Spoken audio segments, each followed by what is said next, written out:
बातमी मुंबईमधून। दादर मार्केटमध्ये खरेदीसाठी ग्राहकांची गर्दी झालेली आहे आणि सकाळपासूनच लोक खरेदीसाठी मार्केटमध्ये आलेले आहेत।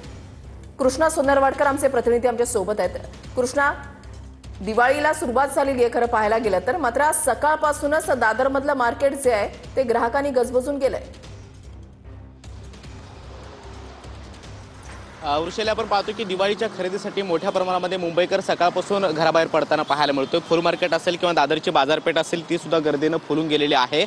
विद्युत रोषणाईचा हा सण म्हणून ओळखला जातो। त्याचबरोबर दिव्यांची खरेदी असेल, आकाशकंदील असतील आणि आकर्षक जी काही विद्युत रोषणाईसाठी लागणारं आवश्यक साहित्य असतं आणि घरामध्ये दिवाळीच्या सणानिमित्त लागणाऱ्या साहित्याची खरेदी ही ग्राहकांच्या माध्यमातून केली जाते। सध्या दादरच्या बाजारपेठेतली ही दृश्य आपण पाहतो की पूर्ण बाजारपेठ ही आकर्षक विद्युत रोषणाईचं साहित्यानं त्याचबरोबर इतर सजावटीच्या साहित्यानं फुललेली आहे आणि त्या खरेदीसाठी मुंबईकरांनी आता गर्दी करायला सुरुवात केलेली आहे। त्याचबरोबर काही फटाक्यांचे सुद्धा स्टॉल या ठिकाणी लागलेले आहेत, तिथे सुद्धा ग्राहकांनी खरेदीसाठी गर्दी केल्याचं पाहायला मिळतं आहे। सकाळपासून आपण पाहतो की फुल मार्केटमध्ये सुद्धा मोठ्या प्रमाणामध्ये मोठी गर्दी दादरच्या मार्केटमध्ये पाहायला मिळते। धन्यवाद कृष्णा दिलेल्या सविस्तर माहितीसाठी।